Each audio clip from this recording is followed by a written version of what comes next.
Assalamualaikum warahmatullahi wabarakatuh. Alhamdulillahirabbil alamin. Wabihi nasta'in ala amrid dunya waddin. Wassalatu wassalamu ala asrofil anbiya'i wal mursalin wa ala alihi wa sahbihi ajma'in. Amma ba'du. Halo semuanya, perkenalkan nama saya Najwa Elhara Maulida dari kelas 11 Busana 1. Pada kesempatan kali ini, saya akan menyampaikan kultum dengan tema rahasia kesehatan mental dan emosional dalam bingkai Islam.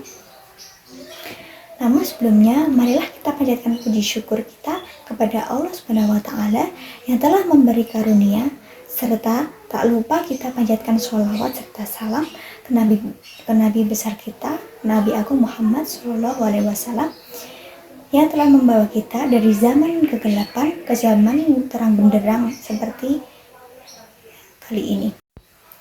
Hadirin yang dirahmati Allah, dalam kehidupan yang serba cepat ini, kita seringkali fokus pada hal-hal yang terlihat, seperti harta, jabatan, dan penampilan fisik. Namun, ada satu aset yang jauh lebih berharga dan menjadi penentu kebahagiaan sejati kita, yaitu kesehatan mental dan emosional atau kesehatan hati dan jiwa.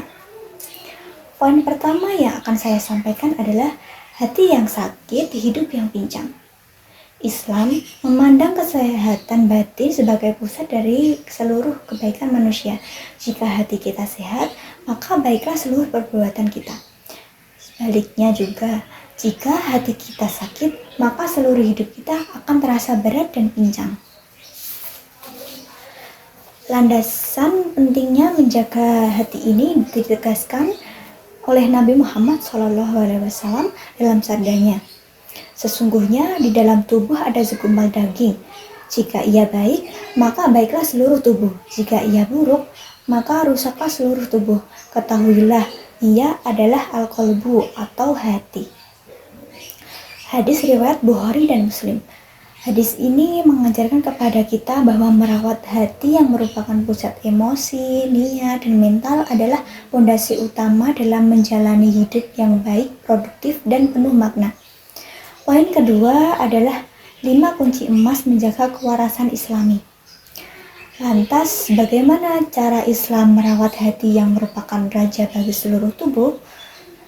Yang pertama adalah doa dan zikir. Hati yang cemas dan gelisah hanya dapat tenang dengan mengingat Allah. Zikir adalah terapi insan untuk menstabilkan emosi. Allah Subhanahu wa Ta'ala berfirman pada Quran surat Ar-Ra'd ayat 28. Alladzina amanu wa tatma'innu qulubuhum bidzikrillah. Ala bidzikrillahi tatma'innul qulub. Yang artinya yaitu orang-orang yang beriman dan hati mereka menjadi tentram dengan mengingat Allah. Ingatlah bahwa hanya dengan mengingat Allah hati kita akan selalu tentram. Yang kedua adalah tawakal dan sabar. Tawakal adalah menyerahkan hasil akhir kepada Allah setelah kita berusaha maksimal. Ini membebaskan kita dari beban yang harus mengontrol segala sesuatu yang ada di luar batas kemampuan kita.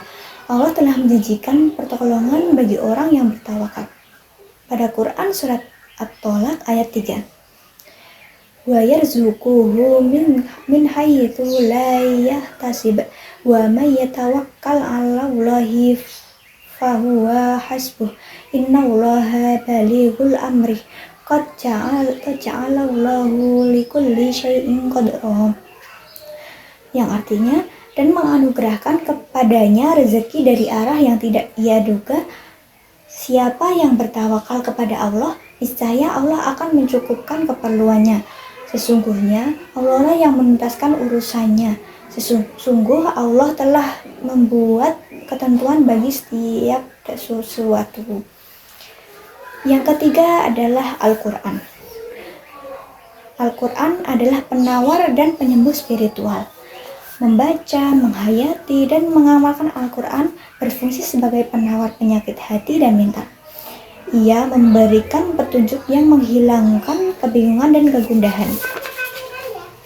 Allah berfirman pada Quran surat Al-Isra ayat 82. Wa nazzilu minal qur'ani ma huwa shifaa'un wa rahmatul lil mu'minina wa la yazidu dalimina illa kasaro. Yang artinya, kami turunkan dari Al-Quran sesuatu yang menjadi penawar dan rahmat bagi orang-orang mukmin. Sedangkan bagi orang-orang zalim, Al-Quran itu hanya akan menambah kerugian. Yang keempat adalah menghindari penyakit hati. Penyakit mental seringkali dipicu oleh penyakit hati seperti dengki, ghibah, dan marah yang berlebihan. Islam mengajarkan kita untuk mengendalikan lisan dan emosi. Nabi Muhammad SAW bersabda, "Bukanlah orang yang kuat itu yang pandai bergulat, tetapi orang yang kuat adalah orang yang mampu mengendalikan dirinya ketika marah." Hadis riwayat Bukhari dan Muslim. Dan yang terakhir, yang kelima adalah sholat. Sholat 5 waktu adalah waktu jeda wajib dari kesibukan dunia. Ia adalah waktu di mana kita mengembalikan fokus, melepaskan penat, dan mengisi ulang energi spiritual kita. Poin terakhir yang akan saya sampaikan adalah ikhtiar lahir. Selain terapi spiritual, Islam juga menekankan pentingnya menjaga tubuh fisik sebagai amanah.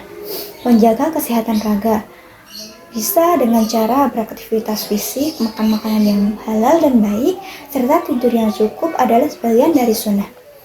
Tubuh yang sehat adalah wadah bagi jiwa yang sehat. Silaturahmi dan berbuat baik.